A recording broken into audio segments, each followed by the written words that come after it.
मैं वादा करना चाहता हूं, आने वाले चुनाव में 15 parliament seat, 100 assembly seat Telangana में जिताएंगे।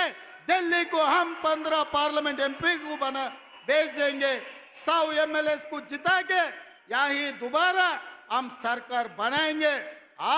आपके जिम्मेदारी सोनिया जी को, राहुल गांधी जी को, प्रियंका जी को, केसी वेणुगोपाल जी को आप यहां पर लेकर आना। सरकार जिताने का जिम्मेदारी हमारे भाइयों का। हमारा 100 एमएलए से एक भी कम पड़ा मुझे पूछना, 100 से एक भी कम नहीं होने दूंगा, ये मेरा वादा है। पिछले बार मैं वादा किया, वरन रंगारेड्डी जिले में राजीव गांधी चौरस्ता में हम आपको वादा किया था सरकार बनाने का।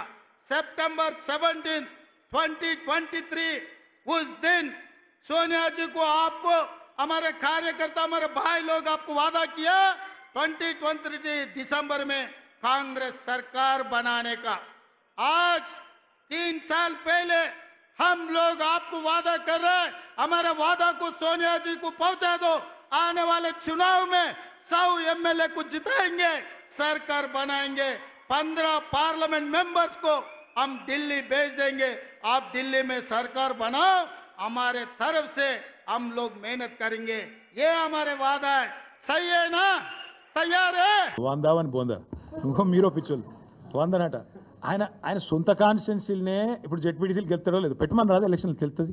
నేను ఏమంటున్నా అంటే మాటలు కోటలు దాటుతాయి. రేవంత్ రెడ్డి ఇంకా కూడా పడిపోతారా? నాకు అర్థం కాదు. మీరు కూడా మాటలకు, ఈయన గీ మాటలు చెప్పి ఆ కుర్చీలో కూర్చున్నాడు. ఏదో అది చెప్పి ఇది చెప్పి 420 అడ్డమైన హామీలు ఇచ్చి ఢిల్లీకి వెళ్ళి టూరిస్టులను తీసుకొచ్చి ఈ డిక్లరేషన్ ఆ డిక్లరేషన్. నేను ఒక్కటి అడుగుతున్నా, 100 సీట్లు గెలవాలి. ఎట్లా గెలవాలి? ప్రజలు ఓట్లు వేయాలి. ఎవరు ఓట్లు వేయాలి? దళిత బంధు రేవంత్ రెడ్డి గారి ద్వారా అందుకున్న దళితులు ఓట్లు వేయాలనా? ఎస్సీ ఎస్టీ డిక్లరేషన్ అమలు చేసినందుకు, 12 లక్షల అభయ హస్తం ఇచ్చినందుకు దళితులు గిరిజనులు వేయాలనా? 4000 పెన్షన్లు ఇచ్చినందుకు ముసలోళ్ళు వేయాలనా? 2 లక్షల ఉద్యోగాలు ఇచ్చినందుకు పిల్లలు వేయాలనా? లేకపోతే నువ్వు 2500 ఇస్తున్నందుకు మహిళలు వేయాలనా? ఎవడేయాలి నీకు ఓటు? లేకపోతే నువ్వు ఎగ్గొట్టినందుకు రైతు బంధు రైతులు వేయాలనా? ఎవడేయాలి? ఎందుకు వేయాలి? ఏ వర్గం సంతోషంగా ఉంది? చచ్చిపోతున్న ఆటో డ్రైవర్లు వేయాలనా నీకు ఓట్లు? ఎవరు వేయాలి? ఏ వర్గం సంతోషంగా ఉంది తెలంగాణలో? ఒకటే ఒక వర్గం సంతోషంగా ఉంది. రేవంత్ రెడ్డి ఆయన తొట్టి గ్యాంగ్ ఒకటి ఉంటుంది, పేర్లు చెప్పండి చెప్తా కానీ ఇప్పుడు వద్దు, మరోసారి చెప్తా. ఆ తొట్టి గ్యాంగ్ మాత్రం బాగా భయంకరమైన దోపిడీ, దండుపాలెం ముఠాలెక్క దోచుకునే పనులు వాళ్ళు మాత్రం సంతోషంగా ఉన్నారు. బిల్డర్లను గోకుడు, కాంట్రాక్టర్లను గీకుడు, ఆ పనిలో మాత్రం ఫుల్ ఉన్నారు, బిజీగా ఉన్నారు. నేను ఒక్కటి అడుగుతున్నా బ్రదర్, ఒక్క కొత్త స్కీమ్ అమలు కాదు, ఇచ్చిన ఒక్క మాట నెరవేరదు. కానీ ఇప్పుడు అప్పు, రాష్ట్ర ప్రభుత్వం యొక్క అప్పు 2 లక్షల కోట్లకు చేరుతుంది. ఏడబోతున్నాయి పైసలన్నీ? బడ్జెట్ కాకుండా 2 లక్షల కోట్ల అప్పు. రైతు బంధు రాదు, రుణమాఫీ సంపూర్ణంగా జరగదు, మహిళలకు 2500 రాదు, పెద్ద మనుషులకు పెన్షన్ 4000 రాదు, ఒక ఇల్లు కట్టింది లేదు, ఒక చెక్ డ్యామ్ కట్టింది లేదు, ఒక చెరువు తవ్వింది లేదు, ఒక ఇటుక పెట్టింది లేదు. ఏడబోతున్నాయి పైసలన్నీ? మొత్తం మంచిగా ఢిల్లీకి టింగ్ టాంగా ఇదానే కదా టకీ అని చెప్పి ఢిల్లీలో మాత్రం రాహుల్ గాంధీ ఖాతాల, ఖార్గే గారి ఖాతాల, ప్రియాంక ఖాతాల, కేసీ వేణుగోపాల్ ఖాతాల పే సీఎం గారు తెలంగాణను ఏటీఎంగా మార్చి అద్భుతంగా నడుపుతున్నాడు.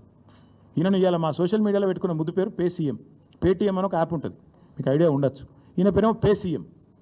పే సీఎం గారు మంచిగా తెలంగాణను ఏటీఎంగా మార్చిండు.